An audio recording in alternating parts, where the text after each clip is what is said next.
So hi everyone, I am ऊर्जा Gupta, your study abroad consultant. आज की वीडियो में हम लोग डिस्कस करेंगे MBBS in Nepal. Why you should choose Nepal, eligibility criteria क्या है, वहाँ की यूनिवर्सिटीज कौन सी हैं, आप कैसे अप्लाई कर सकते हैं, कौन सा एग्जाम आपको देना पड़ेगा, ये सब हम आज की वीडियो में डिस्कस करेंगे। So let's get started now. बात करें नेपाल की तो सबसे पास जो कंट्री है इंडिया के वो नेपाल है। जो पेरेंट्स अपने बच्चे को बहुत ज्यादा दूर नहीं भेजना चाहते हैं, वो चाहते हैं कि कंट्री एक्सेसिबल हो, वो भी आराम से जा सके वहाँ पे, तो नेपाल बहुत अच्छा ऑप्शन है। आप इंडिया के साथ साथ नेपाल भी ऑप्शन रख सकते हैं। इंडिया से डायरेक्ट फ्लाइट होती है काठमांडू की, विच इज 2 आवर्स लॉन्ग, और आप फ्लाइट से ही नहीं बस या ट्रेन से भी जा सकते हैं। सबसे अच्छा बेनिफिट है कि यहाँ वीजा और पासपोर्ट की कोई रिक्वायरमेंट नहीं है। जो पेरेंट्स या बच्चे जिनके पास पासपोर्ट नहीं है वो लोग भी आसानी से नेपाल जा सकते हैं। Now let's talk about climate. तो बिल्कुल इंडिया जैसा ही क्लाइमेट है, वही विंटर समर सारे सीजन जो यहाँ होते हैं वो नेपाल में भी होते हैं, तो बच्चों को कोई सेक्रीफाइस नहीं करना पड़ता। अब हम करेंसी की बात कर लेते हैं, तो वहाँ पे नेपालीज रुपी जो है ऑलमोस्ट इंडियन रुपी से ही है। तो अभी जो करंट रेट चल रहा है that is 1 Nepalese rupees is equal to 0.63 INR। तो आपको कोई ऐसा मेजर डिफरेंस नहीं लगेगा। सबसे ज्यादा जरूरी जो फैक्टर है वो है NMC गैजेट। तो मैं आपको बता दूं कि नेपाल NMC की सारी गाइडलाइंस फॉलो कर रहा है, तो सबसे मतलब बेझिझक नेपाल को चूज कर सकते हैं। अब बात कर लेते हैं एजुकेशन पैटर्न की। तो लेट मी टेल यू, जो पूरा सिस्टम जो एजुकेशन पैटर्न यहाँ इंडिया में फॉलो होता है, जो बच्चे बुक्स यहाँ पढ़ते हैं, जो करिकुलम यहाँ फॉलो हो रहा है, नेपाल में भी सेम ही फॉलो हो रहा है। तो एजुकेशन, क्लाइमेट, लैंग्वेज, किसी चीज को लेके भी बच्चे को वहाँ पे सेक्रीफाइस नहीं करना पड़ता। नाउ मैंने लैंग्वेज की बात छेड़ दी है, तो लेट मी टेल यू कि 90% नेपालीज वहाँ पे हिंदी या इंग्लिश जानते हैं, बोलते हैं, तो बच्चों को बहुत ईजी रहता है कम्युनिकेट करने में। फूड की अगर मैं बात करूँ तो वहाँ पे आपको इंडियन फूड की अवेलेबिलिटी बहुत आराम से हो जाएगी। आपके पास मेस भी अवेलेबल होगा और आपको इंडियन फूड स्कूल्स में भी मिलेगा, हॉस्टल्स में भी मिलेगा, तो कोई इशू नहीं रहेगा। सेफ्टी को भी लेके कोई इशू नहीं है, हमारे पास अभी तक कोई कंसर्न नहीं आया, तो आप बेफिक्र रहिए। नेपाल जो है बहुत सेफ कंट्री है स्टूडेंट्स के लिए। अब हम बजट की बात कर लेते हैं। तो बजट में आपको बता दूं, वहाँ पे यूनिवर्सिटीज नेपाल में जो भी है सबका गवर्नमेंट ने एक ही फीस रख दी है, 75,000 USD हो चुका है। तो अगर मैं INR में बात करूँ तो 50 से 60 लाख आपका बजट होना चाहिए if you are planning to study MBBS in Nepal. अगर ओवरऑल आप चाहते हैं आपका कॉस्ट ऑफ लिविंग और आपके अकोमोडेशन, फूड सबका मिला के, तो आप अप टू 65 अपना बजट बना सकते हैं। तो 50 to 65 आपका नेपाल में ओवरऑल खर्चा जाएगा। हॉस्टल्स वहाँ पे आपको सिंगल शेयरिंग, डबल शेयरिंग भी मिल जाएगा। बहुत सारे हॉस्टल्स में आपको अटैच बाथरूम भी मिलेगा, तो वो सारे स्टूडेंट्स जो चाहते हैं कि कॉमन या public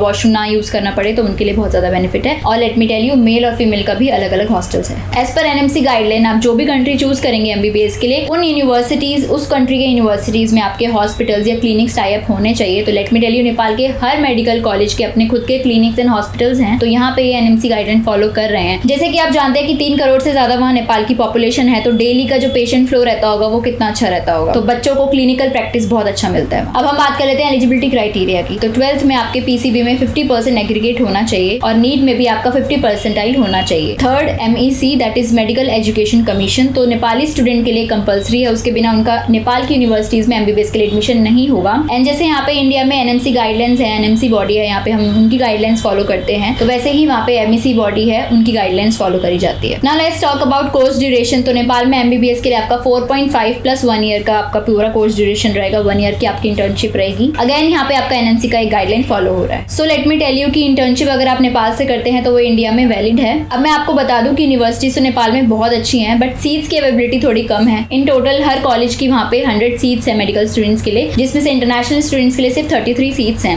accept COMS and Manipal college जहाँ पे 50 सीट्स हैं इंटरनेशनल स्टूडेंट्स के लिए। अब बजट नेपाल में इसलिए ज्यादा हो जाता है बिकॉज सीट्स कम है, आपको फैसिलिटी और एजुकेशन क्वालिटी सेम मिल रही है, इवन बेटर मिल रही है, इस वजह से यहाँ पे थोड़ा बजट ऊपर चला जाता है। यहाँ ऐसी कोई भी फैकल्टी नहीं है जो MD या MS से नीचे हो। बहुत से पेरेंट्स बोलते हैं कि 50-60 तो हम यहाँ पे भी इंडिया में भी लगा सकते हैं, हमें कॉलेज यहाँ पे भी मिल जाएगा, तो हम नेपाल क्यों भेजे अपने बच्चे को। तो मैं आपको बता दूं कि अगर 50-60 लाख में आपको जो यूनिवर्सिटी कॉलेज यहाँ मिल रहा है नेपाल में, वो एजुकेशन क्वालिटी, वो फैकल्टी आपको इंडिया में मिलेगी, लेकिन उसमें बजट आपका 90 लाख टू 1.45 करोड़ तक जा सकता है। सेम आपको education quality, faculty same budget में नहीं मिलेगी। तो टॉप मेडिकल यूनिवर्सिटीज में आपको बता दूं, त्रिभुवन यूनिवर्सिटी है, वहाँ पे काठमांडू यूनिवर्सिटी है, तो बहुत अच्छे कॉलेजेस हैं। सो बहुत अच्छी यूनिवर्सिटीज हैं, आप टोटली कंसिडर कर सकते हैं। वैसे तो हमने इन डिटेल डिस्कस कर लिया है कि आप नेपाल क्यों चूज कर सकते हैं, but let me tell you few more benefits. First, excellent quality theoretical and practical information is provided. Second, all medical colleges in Nepal are approved by WHO and NMC, and the dormitory facilities at the colleges are excellent. And last, faculty वहाँ पे MD MS से नीचे कोई नहीं है। मैंने आपको बताया कि बच्चे को एजुकेशन क्वालिटी में कोई सेक्रीफाइस नहीं करना पड़ेगा, एंड इंडियन सिस्टम ही यहाँ पे पूरा फॉलो हो रहा है, एंड पेशेंट फ्लो इतना ज्यादा है तो बच्चों को क्लिनिकल एक्सपोजर बहुत अच्छा मिलता है। So Nepal could be your destination.